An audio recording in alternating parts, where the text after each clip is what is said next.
You guys look like... What do they look like, Jimmy? Dorks. They look like a couple of dorks. Get those birds! Birds! They're coming to get you, Barbara. What? Are you kidding? We got some family here. Can you dig it? Can you dig it?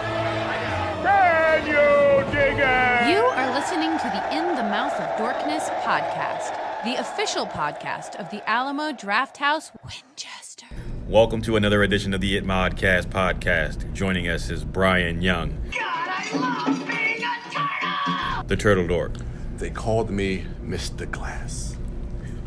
And also joining us is Lisa Gullickson. Quick, suck it before the venom reaches my heart. Wife Dork. Ed, what's my motivation? And Brad Gullickson. And for gosh sake, watch your language. That's not going away anytime soon. Mouth Dork. I don't like sand. It's coarse and rough and irritating. And I'm your host, Darren Smith. Warm. Warmer. Disco. The Disco Dork. Like a fine wine, I'm aging gracefully, thank you. Like a fine wine, my ass. You look more like a keg of beer to me.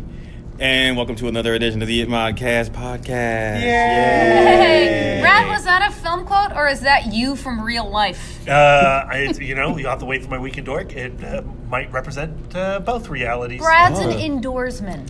Oh. Yeah, I am an indoorsman. He I doesn't don't even like the beach. he I does don't not like the beach. Oh. Oh, that's sad. That is sad. No, it's not. Oh. Sand gets up your butt and stuff.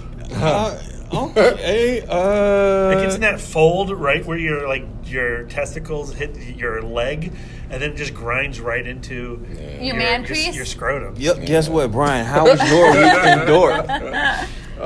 My weekend dork was actually kind of decent. Yeah. Sand free. Sand free, yes. All right. So basically what I watched was a docu-series. Now, January 18th, there's been a couple things that dropped on Netflix. Punisher is one. Oh, yeah. Yeah. Oh, yeah. Darren and Brad's favorite shows. Yeah, I didn't watch it. Oh, you didn't? Nope. You gotta catch up, man. No, I don't. I know. But there was a docu-series by Killer Mike. He's a rapper and one half of the rap group Run the Jewels. He has the docu-series called Trigger Warnings. And I saw people talking about it on Twitter, and it's 6 episodes, and they're about 20 to 25 minutes, and each episode of the docuseries focuses on something different, whether it's social, economic, or political. And I'll just give you a rundown of the name of the titles for each episode. Episode 1 is Living Black. Episode 2 is Fuck School. 3 is White Gang Privilege. 4 is New Jesus. 5 is Outside the Box, and 6 is Kill Your Master. So I got through all 6 episodes. It's a real quick watch, a real easy watch. And this docuseries, it's very insightful, it's very thought-provoking, and it's also extremely funny. I want to talk a little bit about Living Black, the first episode. Basically, what Killer Mike, he has a concert. Run the Jewels has a concert in Athens, Georgia. And so they're in Atlanta. And so their concert is in 3 days. So he decides that he wants to live black, where he's only going to buy and purchase from black-owned businesses. And it was something interesting too, because he mentioned they had this chart where it shows you that in the Asian community, because he was looking at the ecosystem of businesses and how long a dollar can go within your community. So he was looking at the Asian community, and he says in the Asian community, their dollar can last in their community up to 28 days before their dollar leaves the community. He said for whites and Jews, it's about 21 days, and then for black people, it's about 6 hours. And so he's doing this thing where he's like, okay, for the next 3 days, I'm only going to buy black from black-owned businesses. So first, he can't drive in his car because his car is manufactured by white people. So he ends up riding a bike. He goes to a shop that they reconfigure these bikes. It's a black-owned business, and then he's looking to buy food. So he realizes that he's looking for something to eat, and he basically starves himself almost for these 3 days because he can't find a restaurant or a grocery store that's black owned. He does find a black owned grocery store, but so he buys like these cans of beans and vegetables, but he doesn't have a can opener that he could buy from a black owned business where so he can open it. So he's not able to really eat. So he meets up with LP, the other guy from Run the Jewels, and they go to this soul food restaurant, and it's a black owned business. And so he's like, all right, we get to eat. That's straight. All right, good. So then LP says, he's like, well, something about like where the food was grown from. Oh no. And he's like, so he asked the guy, he was like, where was your meat and your stuff? Like, was this from a black farm? He was like, no, it wasn't. I can't eat this. So like, everything has to come. And the funny part was like he couldn't smoke weed because the weed that he gets is California grown, which is grown from white people. So they was like, you need to find a Rastafarian or a Jamaican to get your weed from. So he was like, man, I can't smoke weed. I can't. It was hilarious, but it's extremely insightful to see like how hard it was to keep his money in the black community because there's not a lot of black owned businesses. Even in the community like Atlanta, where there are a lot of black owned business in that area, how hard it was for him to just strictly live black for those 3 days. I found that to be extremely fascinating. I gotta watch this. I love the idea of that kind of research, like following a single dollar. Yeah. Because I know that, I don't think that much when I shop. Yeah. And I know that some of my little dollars are wandering themselves into probably some really dark and terrible places. I don't know. Exactly. You never know. And he slept on a park bench because he couldn't find a black-owned hotel or anything. And you know what's interesting? He asked one of the bar, because he went to a barbershop, and he asked the guy about the Green Book, which is interesting because we just had the movie. Because the actual physical Green Book was a book where you could look for black-owned businesses for people who were traveling through the South. So I thought that was interesting to bring up that point since we just had the movie out. The one for Fuck School was interesting. I think that one's a little bit controversial. I don't necessarily agree with a lot of his points. I'm not going to talk about each episode, but episode 3, White Gang Privilege, I thought was another very interesting one because he talks about how there are certain gangs and how they're able to kind of monopolize their brand and to be able to kind of incorporate themselves. Because you look at a group, he talked about the Hells Angel biker gang. Sure, Republicans. Okay. And he says like you can go onto Amazon and you can buy a Hells Angel t-shirt.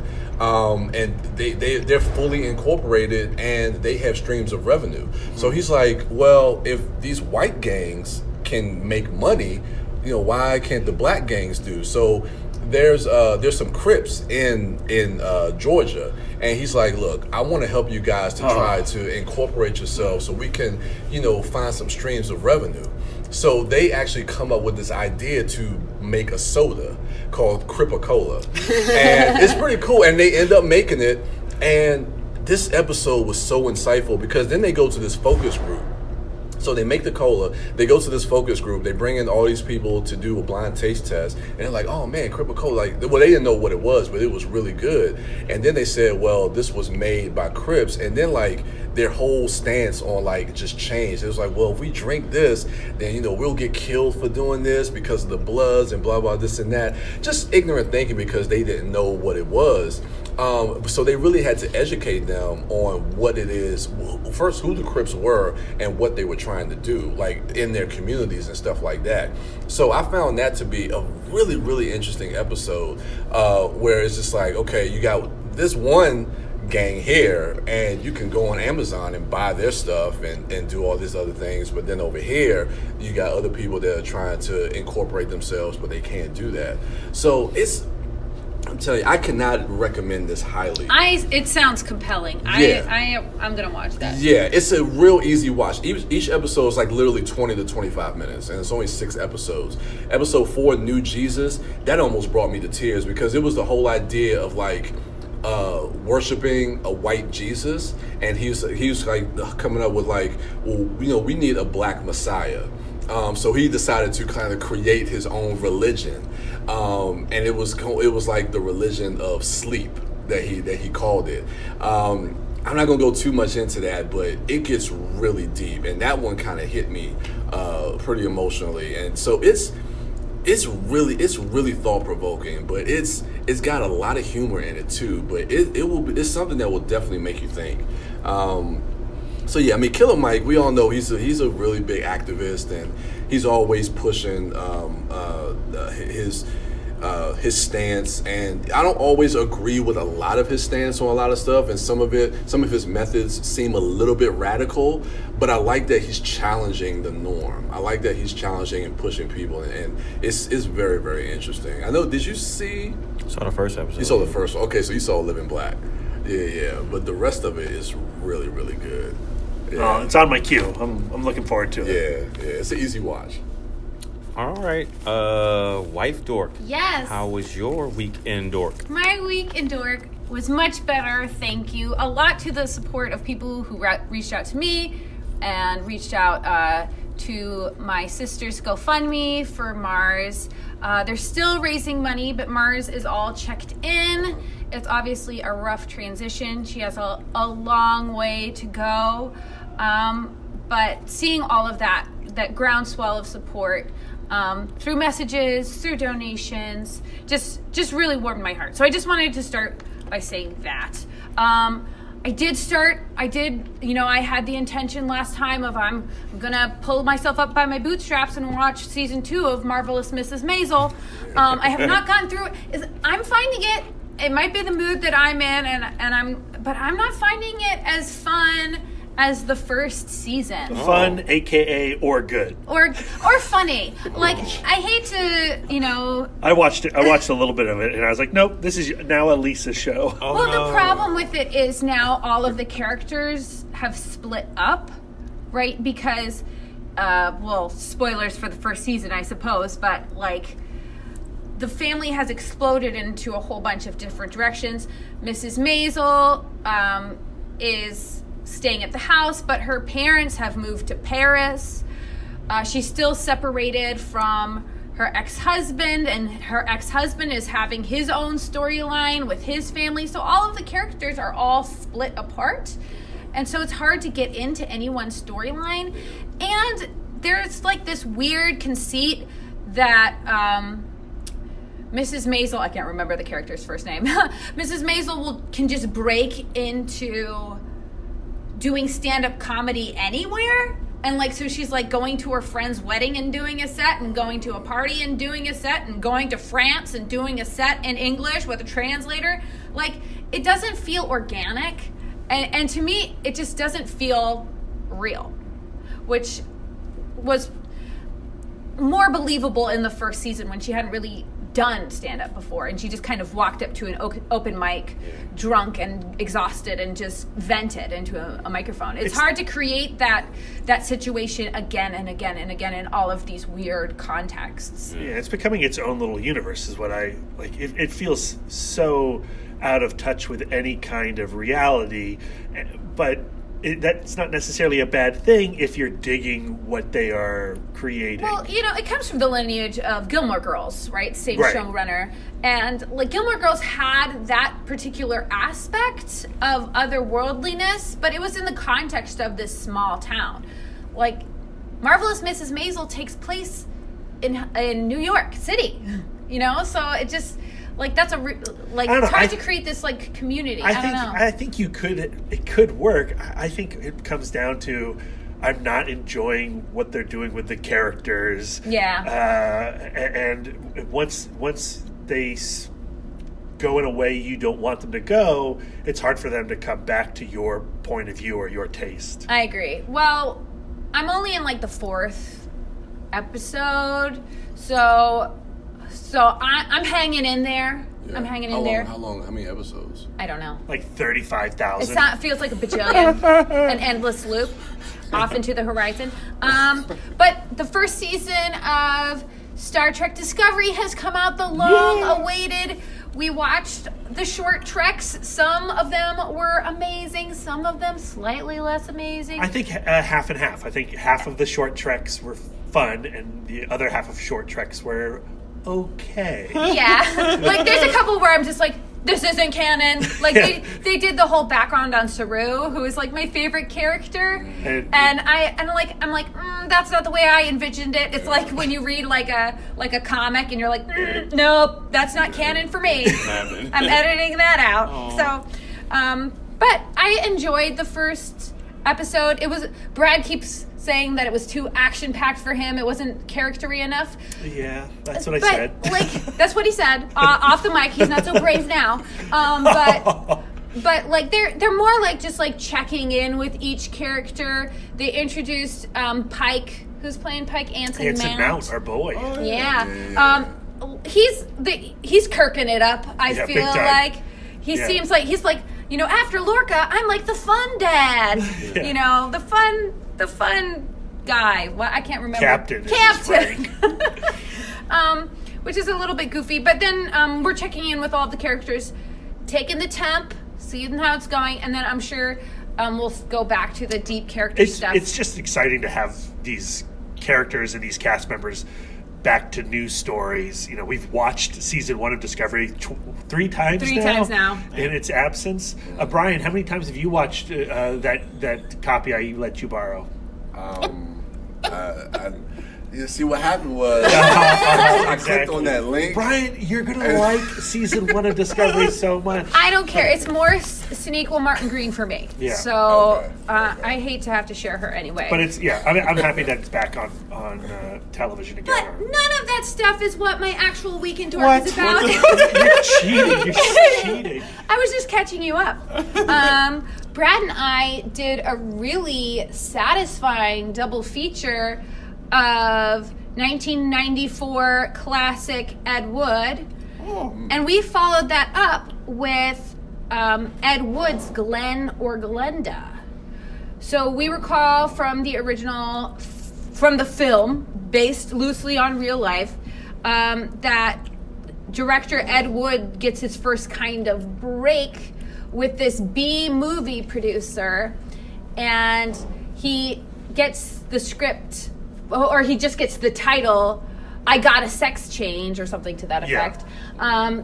He had that title, and then he wrote a script based on that title that was about his actual secret life as a transvestite. And famously, it was not well received. A movie in the 50s about transvestites? It wasn't well received. Yeah, but Lisa, But it's also a terrible movie. Well, it's not good. Like, it's objectively poorly made. Mm-hmm. I was surprised, though, on the scale of bad movies, not that bad. And actually pretty darn progressive in its thinking. Yeah. And that's what I wanted to talk about. Like, after watching Ed Wood, like, it was, you know, it's a 90s movie. The idea of Ed Wood being a transvestite, you know, loving Angora sweaters, it's not taken not seriously, but it is treated pretty jokey. Yeah.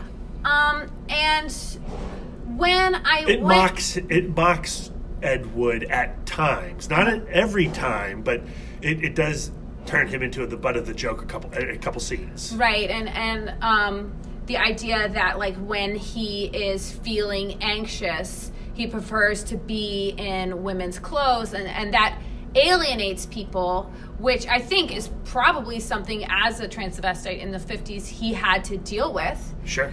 But it was like treated like, oh, what a goofy guy Ed Wood is. On top of everything else, he likes the feel of an Angora knit. But then you watch the film in which he plays Glen, who has Glenda inside him, mm-hmm. and he's feeling the alienation of his girlfriend and of society, and it is it's not mocking in really any way. The only way it's mocking is in it's awkward handling of the material. Well, there is something that I think was portrayed really well in the Tim Burton film, is that Ed Wood does have a very affected way of speaking, and his weird cadence does get into his script, and everybody talks in this very poetic,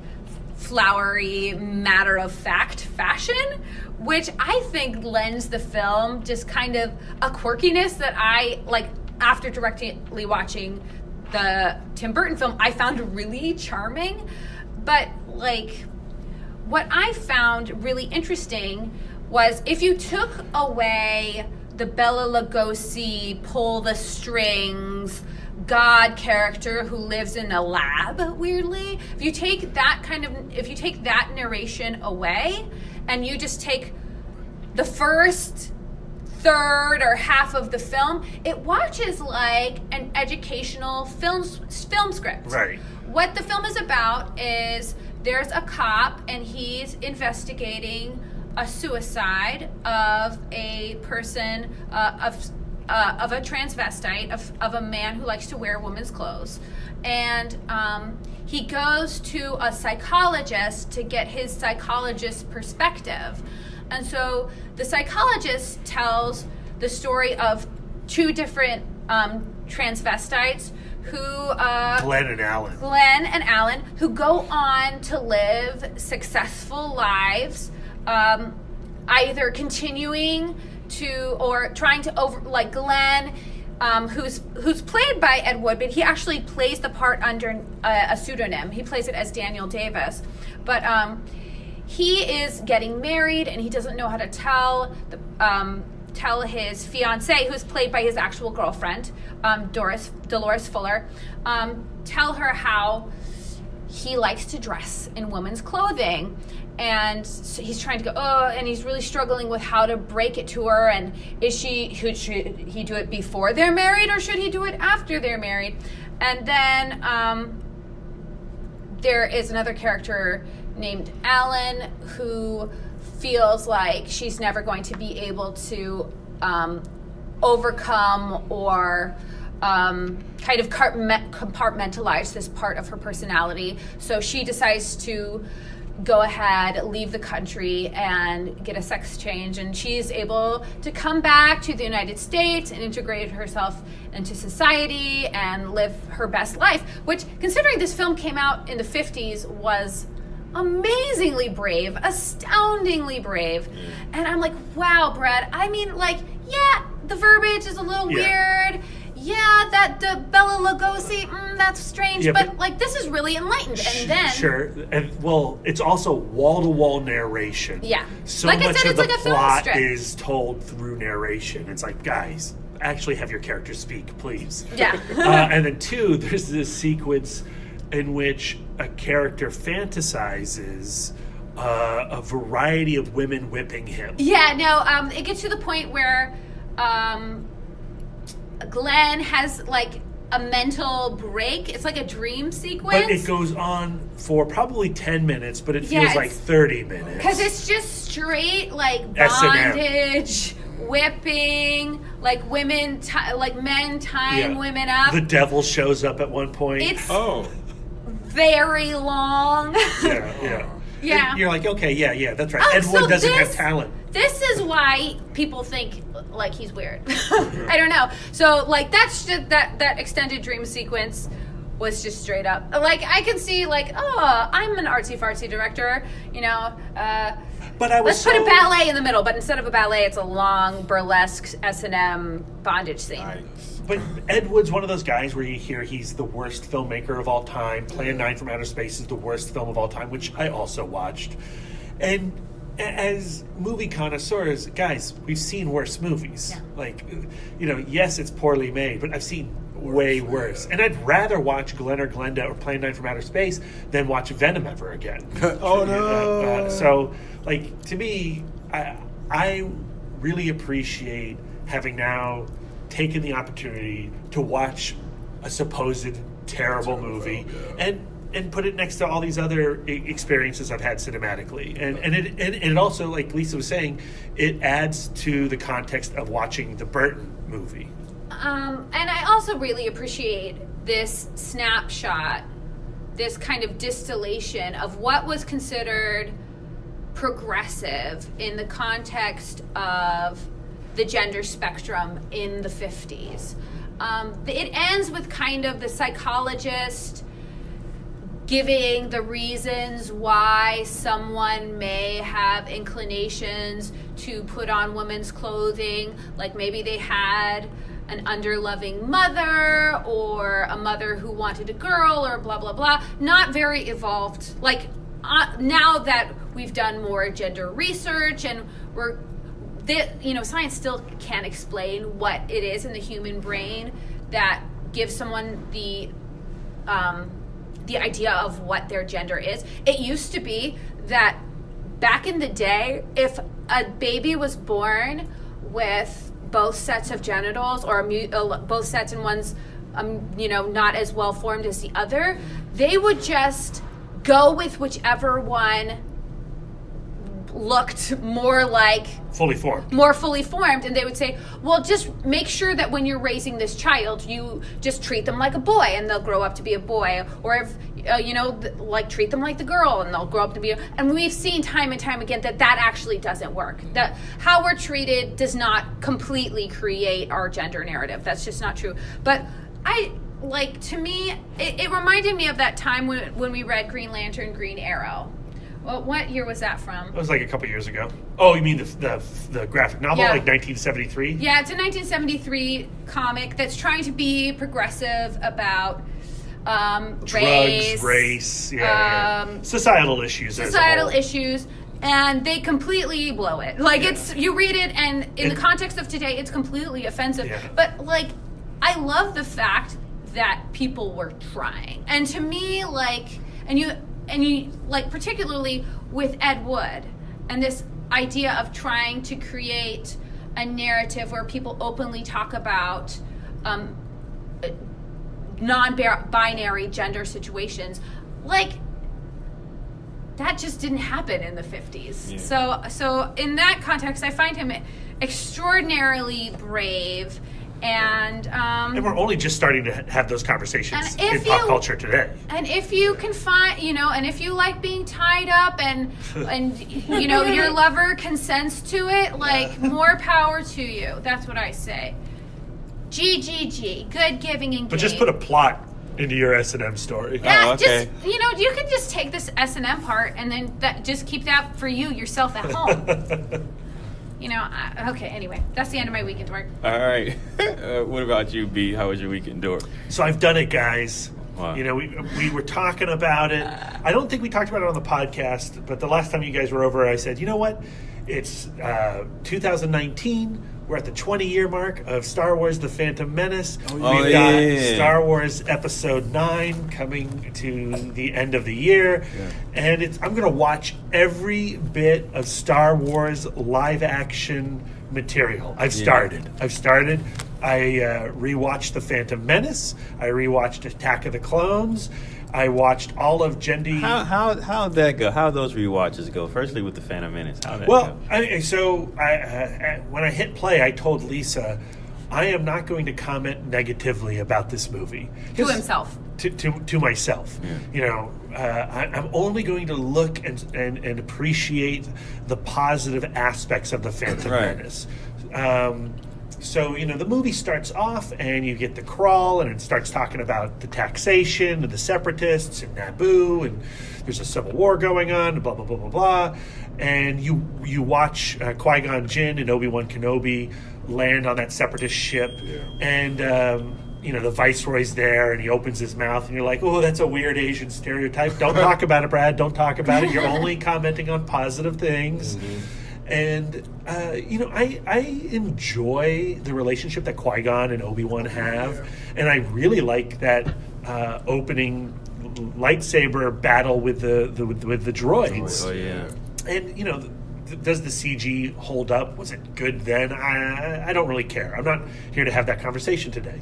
But I enjoyed how the negotiations accelerate quickly to laser swords and blaster rifles. And then they eventually get down to Naboo. And yeah, they run right into Jar Jar. And, it's really hard to enjoy Phantom Menace with Jar Jar opening his mouth. His dialogue is terrible. The step and fetch it dialect that he is using is really painful, still very painful. Even saying, Brad, you're not going to comment negatively about it. When he's around, it's so confusing. You don't understand how that even came to being. What was the conversation? What was George Lucas excited about? Because I remember when it came out in 99, conversation immediately sprung up and go what's with the Mises and the Weeses? Yeah, I remember that too. Because I remember, I didn't really think about it the first time I saw Phantom Menace in the theater, but I remember the conversation started happening, and I saw maybe 2 or 3 times in the theater. So on my second and third watch, I was paying a little bit more attention to Jar Jar. To see a lot of what people were talking about. And they get down to the Gungan city, and they're underwater, and there's Boss Nass, and they're all speaking that way, and Boss Nass does that you saw, and you're oh God, don't do that, don't do that with your mouth, please stop, that's disgusting. And then Qui-Gon does the Jedi mind trick and gets a ship from them, and then they get out of there, and there's always a bigger fish sequence, and the design on some of those things are kind of cool. They get off Naboo. Queen Amidala is now running sidekick as Padme in disguise. Meanwhile, Keira Knightley is pretending to be the queen. And that was Keira Knightley? Yeah, it's Keira Knightley. Yeah. It's crazy. Because at the time, you're oh, who's that? Oh, that's the queen. Oh, it can't be Natalie Portman. Who's Natalie Portman playing? What? She's the queen? But on rewatch, you go, that's Keira Knightley. Oh. That is way not Natalie Portman. Yeah. So that's kind of interesting. They escape Naboo. They can't make it back to Coruscant, so they have to do a detour to Tatooine. And again, there's Watu, and his accent's really weird. Yeah. Again, they're stuck with Jar Jar. Jar Jar keeps talking.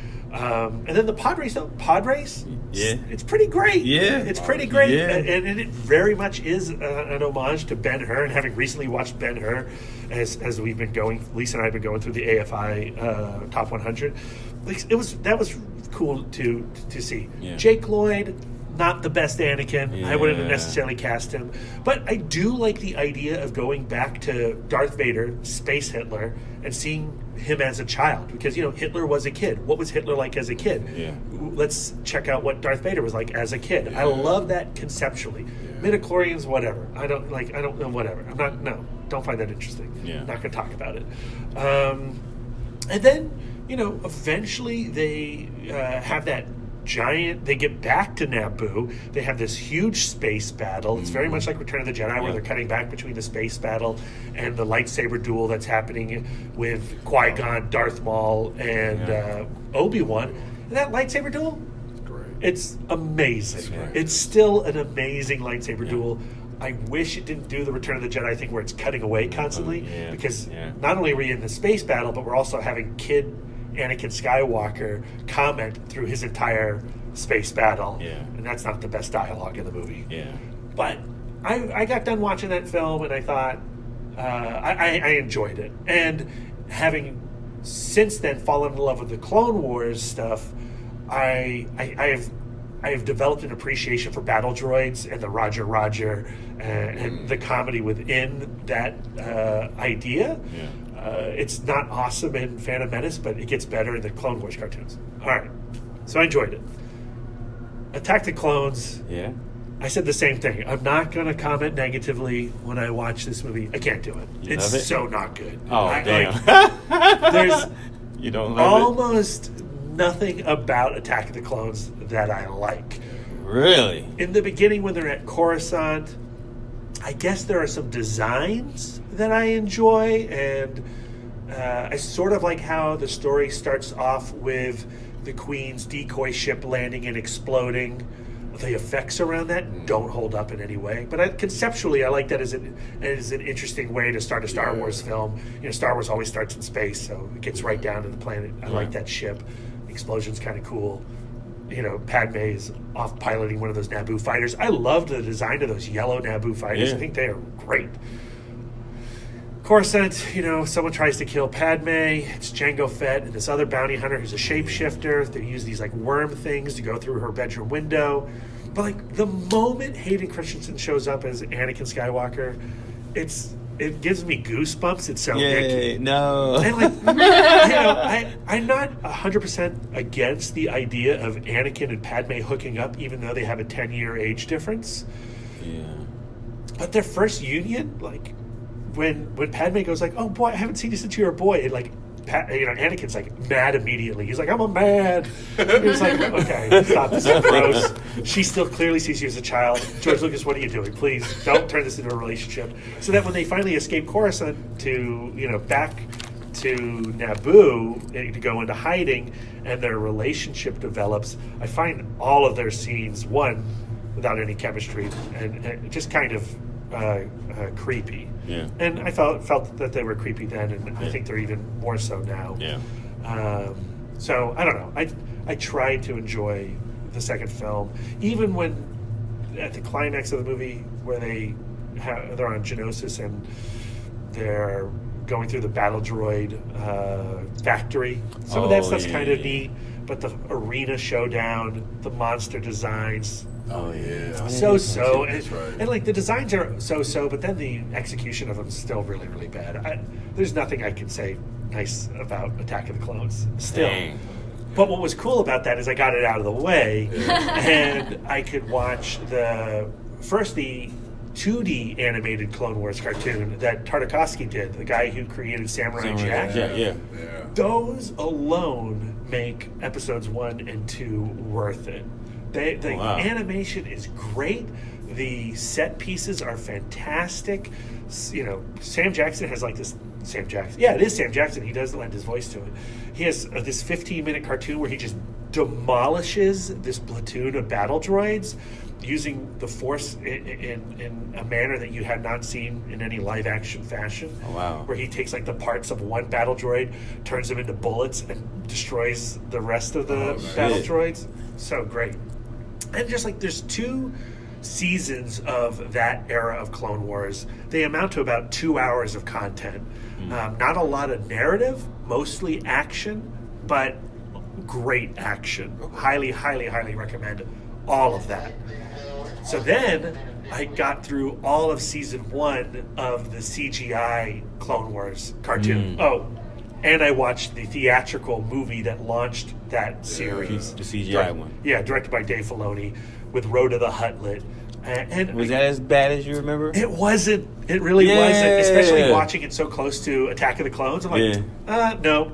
This CGI Clone Wars cartoon movie better than Attack of the Clones. Damn. Yeah, he did. And Zero the Huttlet. I don't like Zero the Hutt, Jabba the Hutt's cousin, and I certainly don't like Rhoda the Huttlet, Jabba the Hutt's baby. Yeah. And some of the dialogue between Anakin and Ahsoka Tano, not great. She keeps calling him Sky Guy, and he calls her Snips. No, please, no nicknames. Don't do that.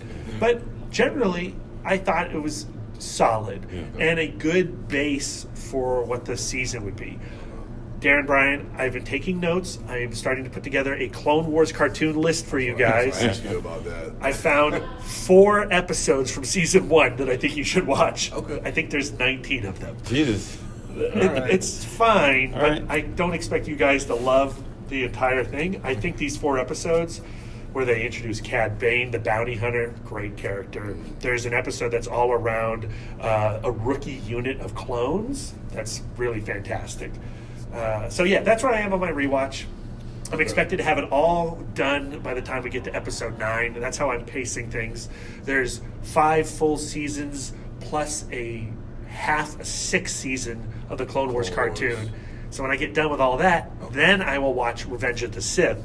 Because all that takes place before Sith, yeah. And then I'll watch Solo, A Star Wars Story, Rogue One, Yeah. Solo, a Star Wars story. Then I'll watch all of Rebels.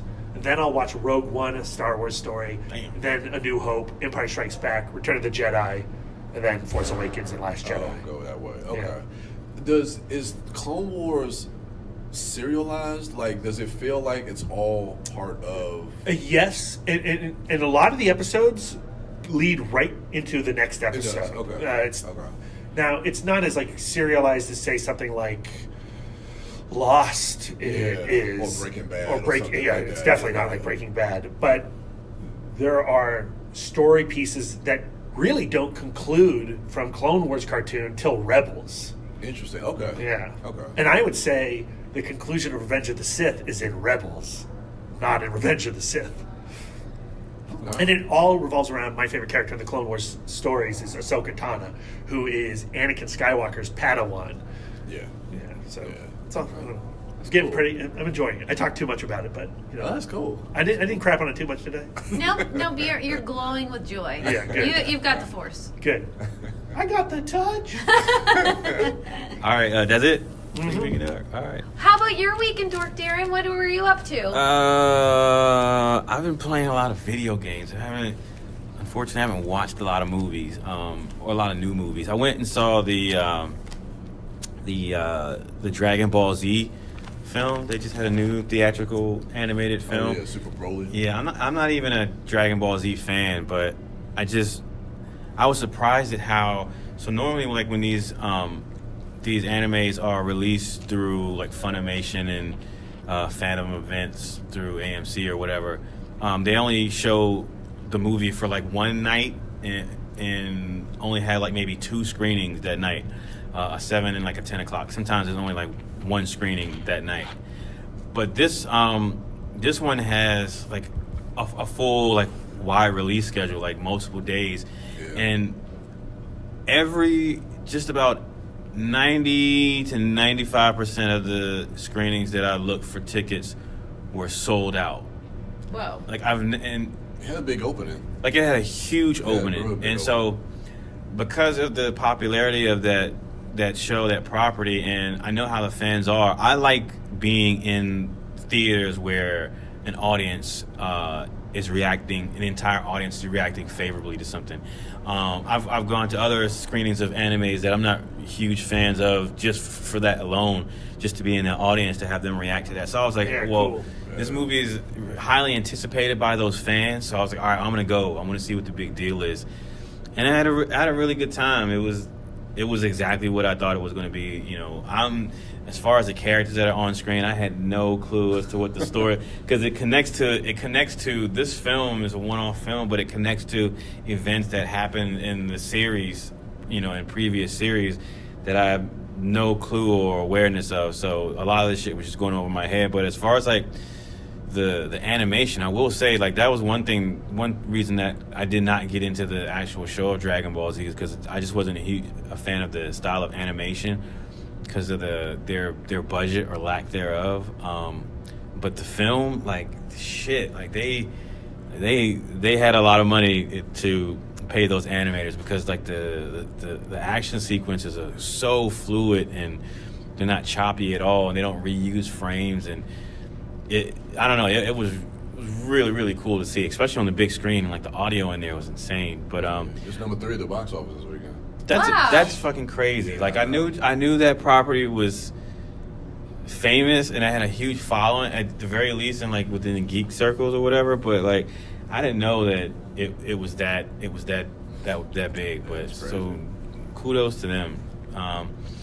But yeah, other than that, I've been rewatching Game of Thrones with the Turtle Dork here. I've enjoyed your recaps for our more coming for the YouTube channel, and I gotta say, man, I've been having a blast doing it.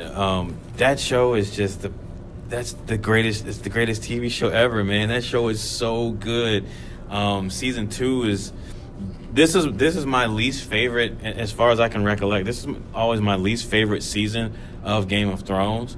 When I think about the past seasons and events that happened in them that were more compelling to me than others, or storylines or what have you, in hindsight, like season 2 is my least favorite, but rewatching it right now, it's so strong that I can't, like, I'm like, man, how is this like my least favorite season? But I mean, that just means like season 3 is just going to be even crazier, and 4, 5, and 6 is going to keep getting better. But like, just to go back and see these characters, where in our present we have a present history of where they've come to.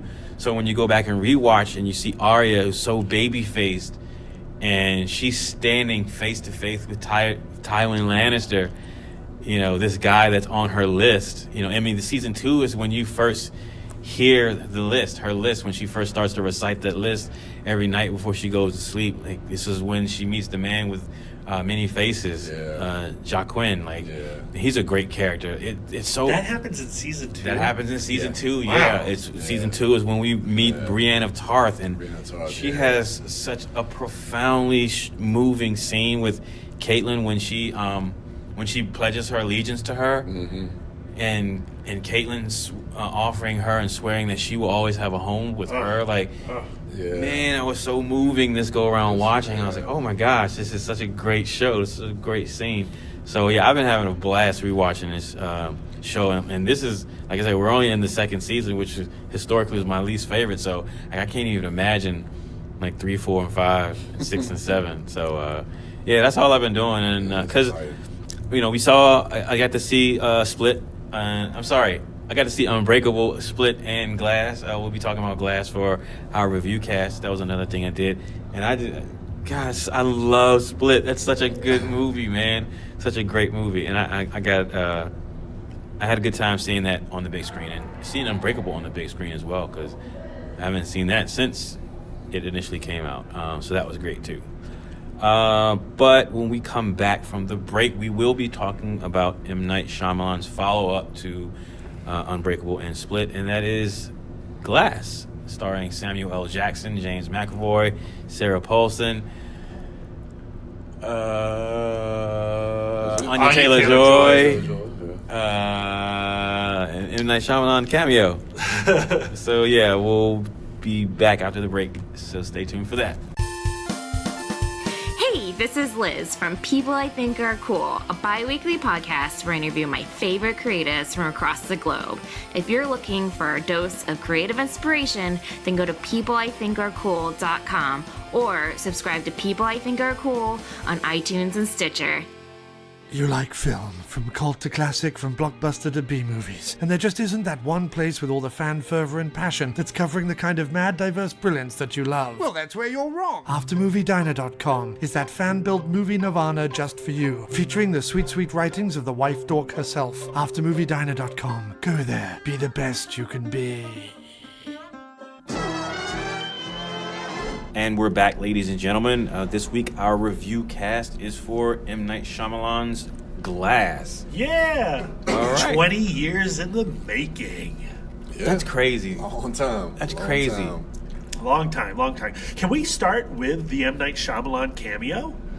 We can. So we get to meet him. He's playing the same character that was in Split. He was Unbreakable, the guy from the. I was going to get to there, Brian. You're ruining my setup. But he's playing the same character from Split, who runs the apartment complex for the psychologist in Split, and he goes in Glass to visit David Dunn and his son's electronic shop, security shop. Yeah, that's right. And he runs into David Dunn, and they have an exchange, and he's like, "Oh, you look familiar." And he's like, "Oh yeah, you used to work at that stadium in Philadelphia." Yeah. And he goes, "Yeah." He's like, "Oh man, I used to have a real bad drug problem." And so M. Night Shyamalan ties all 3 characters as the same character. That was really satisfying. That's my good. Dibs on that. Yeah, okay. That's my good also. Oh, damn. Dang. Okay. So yeah. Before we get into the good, the bad, the ugly, which as we always do, were you all expecting, like, at the end of Unbreakable, whenever you saw Unbreakable, did you ever think that? No, of course not. There would be a movie? No way. I mean, like, to me, follow-up. like, when you watched Unbreakable in 2000, even when you watched it this past week when we saw it at the Alamo Draft House, the way that film opens up with the title cards, talking about comic books, and then it builds to this revelation, spoilers for Unbreakable, that Elijah Price has orchestrated these catastrophic events to reveal a superhuman who is on the opposite spectrum of his fragile body. So if he's the weakest person on the planet, there's got to be the strongest person on the planet, right? And then that movie ends, you find out he's been killing all these people to find David, and then you have like a series of title cards talking about comics. And I just remember going like, what a weird movie about comic books. A secret comic book movie. How cool is that? A lot has happened in comic book films since 2000. So that when we got to Split, and you were all watching Split a couple years ago, and you're going, oh, this is a cool little thriller. James McAvoy has all these personalities inside of him, and they all worship this 25th persona, the Beast, who has the ability to crawl up walls and has superhuman strength and unbreakable skin himself, or at least Wolverine healing skin. You're like, oh, this is a cool little horror film about this character, and then having that backdoor revelation that David Dunn's eating at that diner, and oh, hold on, Split is a character just like David Dunn and Elijah Price. They are all superheroes. Oh my God, it's a shared universe. Mind blowing. Yeah. Whoa. So then to go into Glass, Glass is the first Shamalan film that's an out and proud comic book movie. Yeah. And that's weird and wild and kind of wonderful. Yeah. Or it could have been. Oh wow! All right, with that, Brian started us off with the good. Okay. So some of my good that I really liked about the film. Let's start with James McAvoy. Again, carrying over from what he did in Split as far as his performances and being able to really flesh out a lot more of these identities and personalities that he has. Well, and he's required to jump back and forth instantaneously. Yeah. So I thought that was really, really strong. I mean, there are some issues I do have with that, with the way M. Night Shamalan kind of treats his character. We'll get to that later. But as far as his performance, I really thought it was really, really strong, especially when we actually get to Kevin. When Kevin Wendell Crumb comes out, there's a couple sequences when he's performing as Kevin that really got to me. When they're having the therapy session with all three of them, and Kevin comes out, and then at the end, spoiler alert, right before he dies, the moment when Kevin comes out as well. But so I thought that was really strong. I think M. Night has some really, really interesting ideas in this movie that aren't really fully realized. The ideas that of wanting to bring these superheroes to light, to let others rise, to show that others can rise up as well. Of course, we also have the secret organization that was used to try to kill off these superheroes. Yeah, the Shamrock Society. That's the name of it? Shamrock Society? Well, I mean, they've got those Shamrock tattoos. Yeah, I know. I'm calling them the Shamrock Society. I'm calling them the Lucky Charms. So I thought that was interesting as well. And I like how this film really feels like it's kind of subverting our own expectations of what we kind of thought this movie was going to be. And I thought, good. Well, yeah, I think. Damn. But my expectations were subverted. But and I think the idea that he always plays on the twist, because I guess he knows that people know his films always have a twist, and how he kind of subverts that a little bit. Well, I think the subversion was the twist was something that we had all figured out by that point in the movie. Like, did you? Sorry.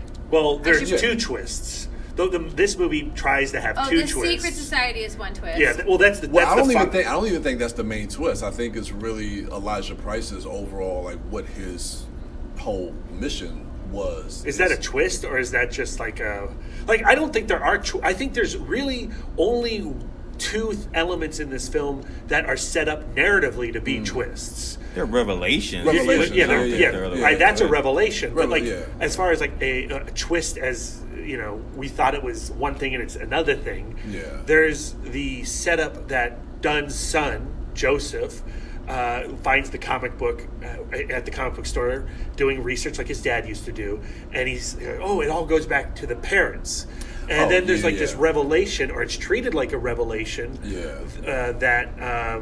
that Kevin's dad was on the same train and was created by Elijah Price. Yeah. Right. But we knew that from Split. And having just watched Split specifically right before this, there's the scene where he puts the flowers down at the train station. There's a scene where they call out the fact that his dad left on a train. So in Split, you put all that stuff together. Yeah. So I found it weird that towards the end of the movie, that's when they addressed that finally. And again, it's addressed as a reveal. Very strange narrative choice. Yeah. Yeah, I mean, good ideas, just poorly executed. Yeah. Just poorly executed. But I mean, I like the ideas that he had, and I think if he could have pulled them off, it could have been a really, really compelling film. But unfortunately, they just don't, and we'll get to that, I guess, on the next go-around. So that's your good? Yeah. That's it? Yeah. All right, Wife Dork, good. Right before, I'm pointing. That's so good on a podcast. Me. Darren, Brad, and I all did the triple feature at the Alamo Drafthouse, one Loudon. And so after the first film, I can't remember who it was, but somebody turned to Brad and was like, "Oh, I wonder if the sun is going to be in Glass," and Brad is like, "There is no way that kid shows up." That was me. I told Darren, I said, because Darren's like, "I wonder if the kids," I was like, "No way they're going to find that kid or even address that kid and address that mom. They're just going to write them off immediately." Yeah. Well, shows what I know. I liked seeing Spencer treat Clark all grown up as Joseph Dunn. What you really liked was Brad being wrong. Yeah, I loved it. It felt good. Feels so good when it happens so rarely. Yeah, that's not true. It happens all the time. But I did like you get to see that you get to see exactly how old this storyline is, because he is literally all grown up. And it's the same. It's the same actor. Kid. I love that. I think he does a fine job. Yeah. He grew up handsome. Sometimes they get weird as they get older, but he stayed very handsome. I guess that's my good. Damn. I like Sarah Paulson as an actress. I thought all of her scenes she did a really good job. I respect her as well. Samuel L. Jackson, most of the time he was comatose, but sometimes he was not. That's good. I mean, one thing, this movie, was not very sticky to me. I watched it, I had my feelings about it, but I'm like, what happened? What happened in this movie? So, yeah. Yeah, I liked seeing Bruce Willis. He was making the same face he's been making for his last several films. Yeah. One thing I did like how he took some of his deleted scenes from the previous movie and was able to incorporate that into the film. Yeah, I thought that was cool. That's cool. So the two scenes that we have with Elijah Price on the amusement park ride, and then him breaking his bones, and the scene with David Dunn with his son talking to him in his room, to bring those scenes back to it. I thought that was nice, the way he was able to incorporate those deleted scenes into the film. That's very Ed Wood of him. He's like, "I've got some stock footage." All right, Brad, the good. We've talked about my good already. Performances are fine. I liked M. Night Shyamalan coming back, tying all his cameos from those films together. How very Stanley of him. So on the Sam Jackson front, there are some close-ups of Glass, of Elijah, where he's comatose, but there's a little twinkle in his eye. I appreciated the Sam Jackson close-up performances. The one-eye twitch. Yeah, I'm not a fan of the twitch necessarily. Oh, I like the one-eye twitch. But I love looking at Sam Jackson's face. And I love looking at Sam Jackson's face when he has a secret. I liked the way that Hedwig was used. Now within Kevin and all of these personalities, the different personalities have different powers, and Hedwig's power was holding on to the light. What I liked on the McAvoy front, what Brian was talking about, is you discovered in watching Glass that you had favorite personalities, like Hedwig, like Patricia. When those characters would pop up, you're like, oh, yay, friend. And they were recognizable immediately, which is amazing. Yeah. Oh, and I love that moment when he goes from Kevin right back to Hedwig, because Hedwig steals the light, and he's able to wipe Kevin's tears off his face and go, was Kevin crying? Yeah. I all the McAvoy stuff, total fan of it. I thought some of the, like, once he was really, like, scraping the bottom of the barrel with the personalities, there were a lot of really stereotypical accents popping out. Sure, that's true. But that's it. Yay. Okay. What about your good, Darren? You have the light now. You're like Hedwig. I have the light. Yay. The Kevin's death scene, like his performance and Anya Taylor-Joy, like she's a really great actor. You talking about someone in close-ups, Brad? Like when in Split, like there's a bunch of close-ups of her where she's not really saying anything. She's just acting with her face and her eyes, and her eyes are so big and expressive, and like her seeing her performances, and I guess it's attributed to the relationship she's built with Kevin and Hedwig and all the personalities. Yeah, I mean, she totally relates to his trauma. Yeah. And just that entire scene when he's going through each of the personalities and they're each trying to fight for survival and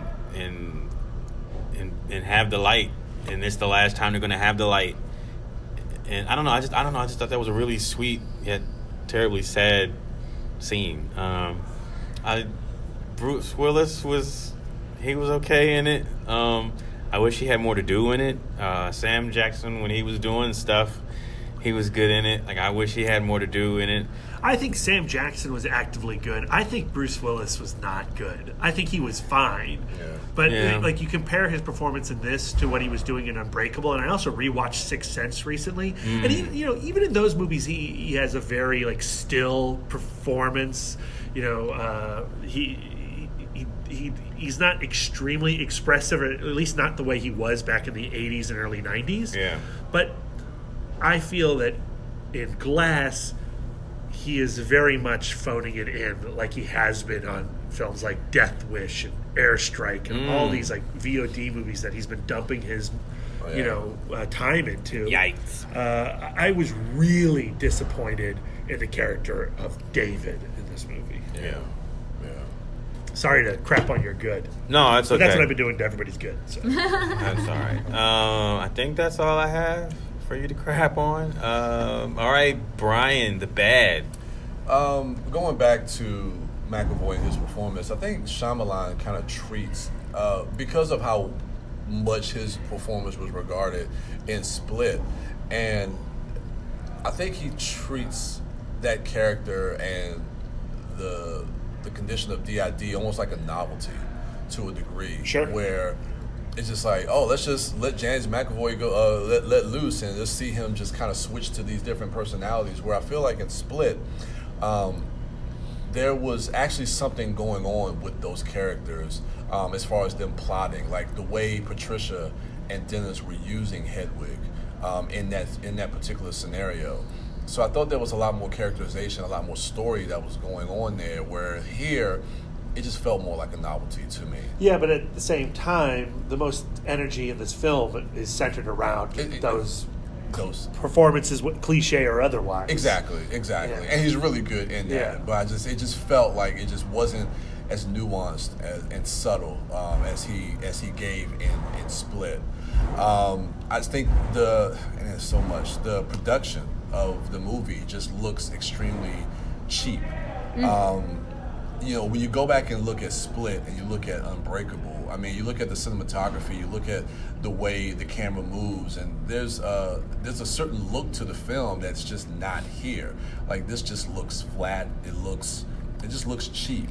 The setting this movie in a hospital, like where the whole movie's in a hospital was a mistake. A hospital with 2 security guards. Well, the cool thing about Split was, we had no idea where this place was. Mm-hmm. We kind of got the layout as the girls who were captured got the layout of the space. It was totally isolated. Yeah. And there was a lot of intrigue to them being contained. But the idea of these characters that are uncontainable, right? They are criminally insane, and they're being kept by 2 incompetents and a part-time psychologist who is actually working for the secret Shamrock Society, who doesn't even check first thing in the morning if her patients are there. Like, it doesn't make any sense. Yeah. Like, it just, like, for a person who has family in mental institutions, like, it is just a horrible portrayal. Just 6 more extras. Or make it like every time you see any kind of institution in a movie, the nurses are always villains, and they're always there to poke the people in comas and mock the people with disabilities. Like, were you talking about Buck? Oh yeah, he is a terrible nurse. I would yelp him. I'm just saying. He poked his patient. He poked his patient, impolite. But like, to me, like, if there is some kind of super rich,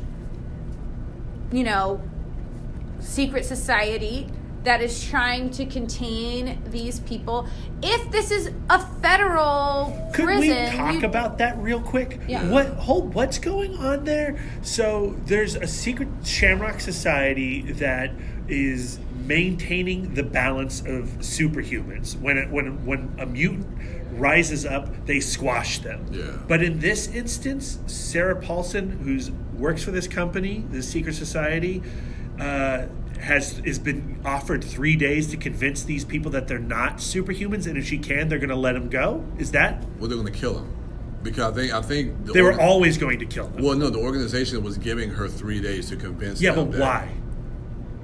Because I guess that would revert their powers. I don't know, but that's the thing. It doesn't make sense. Clear. It's never made clear. Yeah. But it feels like that was the intent, though. That was the intent that, okay, you have 3 days to convince them that they're not. If you can't, then we're coming in and we're going to kill them. Yeah, I know. So I do not understand the plot of the film. I don't understand that thought process. Yeah. Well, that's the thing, and I think my other biggest issue is just the script overall, and just like you say, the plot, the narrative, and just the dialogue. There's this extreme pacing issues in the second act, and then just the explaining of everything, exposition, these monologuing in the middle. It's like, Incredibles, he's monologuing again. But in the middle of the action in the third act, like, just all the monologuing that's going on, it just feels like M. Night Shamalan, especially now that we live in such a postmodern world of comic book movies, like, you don't need to over-explain a lot of this stuff, because we already know this. Because maybe in 2000, if you made this movie 5 years after Unbreakable, maybe so. Yeah, he's still trying to teach us about Action Comics. Yeah, I feel like he's mansplaining how comic books work to me. Yeah, and we're 10 plus years into the MCU. We live in a different landscape of these movies. You don't have, and it feels like he's stuck in that same era, trying to make this movie instead of making it more adaptable to where we are now within the landscape of comic book films. And it just doesn't work. It's boring. It's boring. I don't know. All right. Lisa, the bag. Charlene Woodard's Mrs. Price makeup? No. Oh, that was gonna be my ugly. Yes. Oh my gosh. It looked like we can't afford a real makeup, so let's get out the Play-Doh and just roll it on this poor gorgeous woman's face. That actress is 5 years younger than Sam Jackson. Yeah, so that's why they had to try to age her up. Yeah, and she had to be aged up, obviously, for Unbreakable, right? because she was still 5 years. They have been able to keep that pace of being 5 years But a lot apart. of her plot was set in the past. But she worked for the flashbacks. But now, now they're having to age her like 20 years, and it just looks garbage. Bad. Also, I felt like the character of Casey, played by Anya Taylor-Joy, deserved more. Yes. Yeah, she was underused a lot. Yeah. Considering what she went through in Split, if anybody has any kind of superpowers rattling around in there, it's her. And the fact that they established this, like the end of the movie, the message of the movie is everybody has this potential to be greater, like living inside of them. All it needs is the example, and it can become unlocked. Like, what a beautiful opportunity for that character, because she has witnessed Split. Well, she and has, Split's thesis was that your trauma makes you more, not less. So it felt like in Split, it's when you know she's coming back. Well, it's building to something with her, and she's just a periphery character. Used to bring out the humanity of a male character. Yeah. Waste. Capital W, waste. I guess that's my bad. All right. Oh, and it's anticlimactic. Like, literally, they set up, there's this big building, and then everybody dies in the parking lot. I mean, I don't necessarily mind character. that Yeah, I don't anticlimactic if it was good. Yeah. All right, Brad, the bad? I mean, when I saw the trailer and it was revealed that it was all going to take place in a hospital, I was immediately disappointed in that concept. We had this secret comic book movie of Unbreakable, and the ending of a hero and arch nemesis, and then you had the secret connection of Split to Unbreakable. And as I was saying, now we have our first comic book movie to then make the whole film about, hey, I know we've had 2 movies where we've established you as superheroes. Well, now we're going to take an entire plot to tell you you're not. And you're going to have to reconvince these characters who don't believe in you, except they do, that you are real. That's an absurd setup, and just something I just did not want. It looked odd to me from the trailer, and to see it play out in even more boring fashion than I anticipated was incredibly frustrating, especially because we watched it as part of a trilogy with Unbreakable and Split, 20 years in the making, to have this wet fart of a movie. Oh, whoops. Excuse me. That's my ugly Brad saying wet fart on a podcast. It's just a crushingly awful waste of an opportunity. Yeah. Damn. All right, my bad is just how I felt at the conclusion of the movie, and how the movie was not as good as I had hoped, for all the reasons that were mentioned here.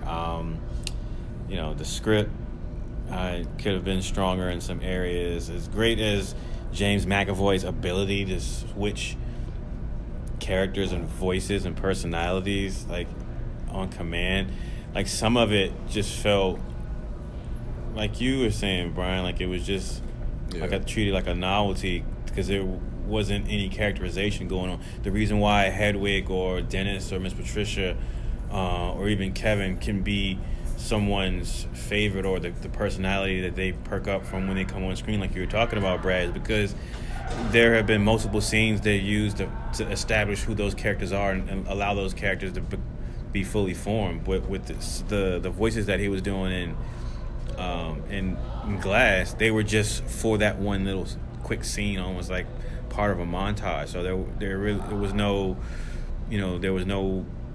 explaining who those characters were or giving us a sense of who they were. It was just, I don't know. But at the end of the day, I will say that, I think you mentioned it earlier, seeing Glass so close to Unbreakable and Split, I just didn't do it any favors. And I think one of the reasons why the movie looked the way it did, definitely looked different from Split, Brian, is because during the Q&A, M. Night Shamalan had said that he decided to go with fresh, younger, less experienced talent for the film. So for the cinematography, for the DP, behind the scenes. Yeah, really. Yeah, his crew and all that. So he used fresh people. So that You said why? He just wanted to give younger people a shot. I'll tell you why. Oh, He's dollars. Oh. He's cheap. But the thing is, I just don't understand why you would go so cheap to make this movie. I know it's a Blumhouse movie, but you can't even $5 or $10 million more dollars. I mean, it's still more like I don't think it's a dollar issue. You know, Split had less money than this. I think it's writing to your budget, and yeah, he just doesn't. It just felt rushed. This movie felt rushed to me. It just felt like there was just no cohesion with the production or the story. And it just felt like it just came out. I mean, for something to be built up for the last 20 years, I just didn't feel like a movie like this should have been rushed. Or should have had some sort of vision. Well, I wonder what his original scripts were, you know, when he was writing around Unbreakable. You know, he had that script that involved Kevin Wendell Crumb and the Beast and the Horde. And, to me, it's like, has his ideas actually evolved from that point? You know, or did he just take these ideas and then drop them into the 2018? That's what it feels like it is. Yeah. I feel like he took those ideas just from 15 years ago and brought them. Yeah. But yeah. All right. Ugly. Lisa, what she said about the makeup, because that was so distracting to me. So distracting. Like, it literally takes you out of the film. It's just really bad. You can also, if you look, Sarah Paulson is wearing a hairpiece, and you can see the seam around her face. It's weird, yeah. Okay, I didn't notice that one. Yeah. Oh man, I was trying to keep myself entertained by looking a little too close. Jeez. Yeah, that's probably the ugly. And then also just like when Elijah breaks his bones, is. But still not as bad as when he fell down the stairs in Unbreakable. That is the worst. Yeah, those sound effects and everything. Yeah. All right, Wife Dork, the ugly. Do I have anything else to complain about this movie? Jeez. Yeah, I'll go back to my feelings after watching Glass. Like I really do avoid reviews. Like I hadn't even really seen headlines about how Glass was going to be one way or the other. So I was really excited about seeing Glass. Me too. And I just really was disappointed. Hey, I've read some hot take positive reviews on this film now. Yeah, they're out there. I'm glad people enjoy it. I mean, there's some interesting. They make some interesting points too. Yeah, I'd recommend reading Britt Hayes' review of the film. I think it's on Slash Film. I want to say, but she has a positive take on it. I disagree with it, but Okay. I did, like, one extra good. I did enjoy the nurse Daryl had the scene where he was, like, recommending to the one security guard, drinking kombucha or something. I thought that Adam David Thompson, I thought that the character of Daryl was legit funny. I don't know. You're ugly, Brad. My ugly, I think, just ultimately comes down to the Shamrock Society revelation at the end of the film when they show up, drown poor David Dunn in the puddle of that pothole. Yeah, that's a nasty little sequence. And the fact that they killed all three of those characters off, that's pretty ugly and maybe somewhat admirable. Like, okay, wow, I wasn't expecting that. Yeah. But then again, what was their plan? And then what ultimately are we supposed to expect is going to happen now that they've revealed to the world and the internet that superhumans exist? Are people going to start testing out their powers? Are they going to be jumping from buildings and splattering everywhere? How does this? Where does this story go? How does this story work after Glass? I don't think so. No, I'm just saying it just doesn't. It doesn't work. That's what. Damn. That's my ugly. So how would you have had it ended? I mean, I never would have written. I would have changed the script from sentence 1. I don't think a single thing about this. It wouldn't take place in a hospital. No, it certainly wouldn't take place in a hospital. I like the Dunn Security Company. I thought that tracked. Well, the opening scene where they get right down to business of The Overseer, which I never would have named my superhero The Overseer. Jesus, watch a movie, read a history book, goddammit. Dude, his name's Unbreakable, you dummies. That's what his name should be. They rush right to it, and I was like, oh, wow, it's Unbreakable Man versus the Split dude. Let's do this. That's really what I wanted the movie to be, and the idea of Glass and the Horde teaming up somehow. There's a film there. It costs probably a little bit more, and it certainly has a different script. And Sarah Paulson's playing some kind of other different fantastic I role. like Sarah Paulson, Me but too. every time she was on screen, because of the nature of her character, the device of her character, I did not like her. Yeah. Same. Yeah. The ugly for me is you'd have to go with the makeup. That was extremely distracting. I really wish I had more positive things to say about the film. But if we're comparing terrible Shamalan movies, this is No Happening. It's no Lady in the Water. It's no. way better than those. Yeah. It's just disappointing. Yeah, and I don't know. Split just played so strongly for me on this rewatch, and just compared, especially visually, the way this movie looks compared to Split, seeing them back to back, didn't do this movie any favors either. The way that Shamalan uses shadow and light in Split, different colors and tones for the characters and stuff like that, and it's at, you would think that location would be just as unappealing as a cold, mental institution, hospital, but yet they find ways, to be, clever with camera movement and blocking and scene setup and things like that. So I don't know, just plays a really more well-rounded, stronger made film. But I don't know. I feel sad that another ugly is that that David Dunn died at the end. He didn't even get a moment with his son or anything like that, or puddle death. Yeah. That just seems weird to me. So uncivilized. You got a handshake with Sarah Paulson. Yeah, that. Okay, I guess. It's just the feeling of let down. It's just so depressing. Yeah. That's the ugly. You disappointed me. We're so self-centered. I'm so sorry. Boo-hoo, dorks. But you can hit us up on social media at ItModcast and let us know what you thought of the film. Brian, what are you looking forward to this week? What comes out this weekend? The Kid Who Will Be King. Oh, yeah, Joe Cornish's follow-up to Attack the Block. Yeah, that comes out this week. I've heard good things about it. I haven't really been I don't want to say looking forward to it, but it hadn't really been on my radar, so I'll check it out. The trailer is no Attack the Block, but how could it be? Yeah. The trailer, there's no heat behind that film, but I'll check it out. I don't know. That's it? That's all that's coming out? Yeah, I might Punisher 2. I might try to catch up on that. Oh, yeah. Yeah, That's it. All right. You can follow that guy at the Turtle Dork on Twitter, at the Turtle Dork 1 on Instagram, and at Brian William Young on Facebook.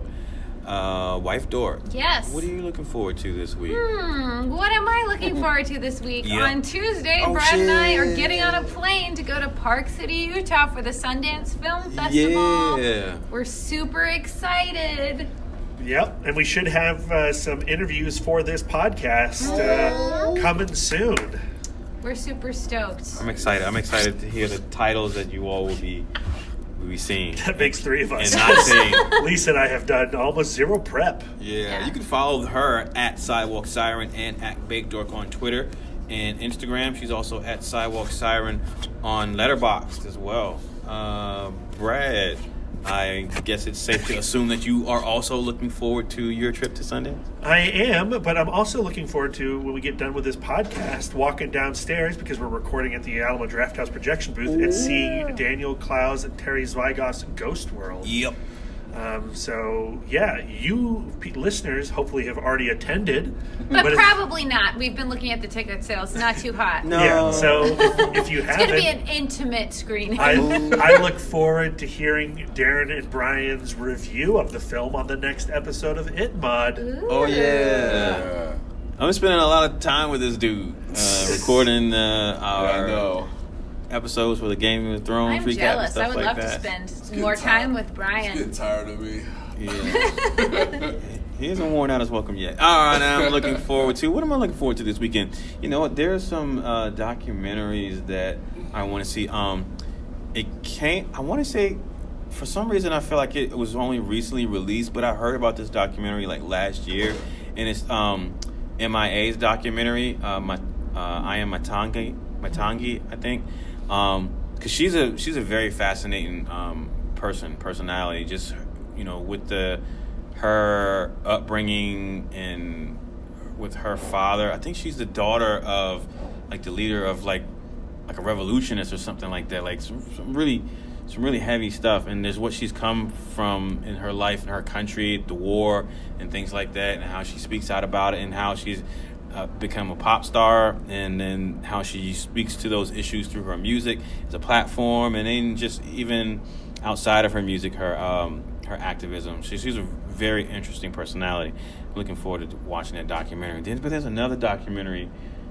I can't remember exactly what it was. I want to say it was one that maybe you mentioned on the podcast, Brad. Well, you need to watch Lisa. the Fire Festival, the greatest maybe party it's that that one. ever Maybe happened. it's that one. Okay, yeah. That is nuts. So because I know of that situation, and I know of the documentary. I just didn't know that it was out.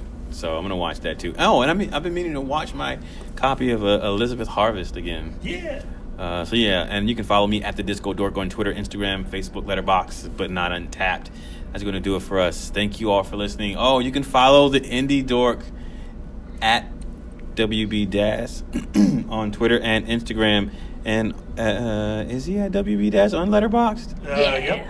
Yeah, and also on Letterboxd. Shout out to that guy. That's going to do it for us. Thank you all for listening. Enjoy the rest of your week. And until next time.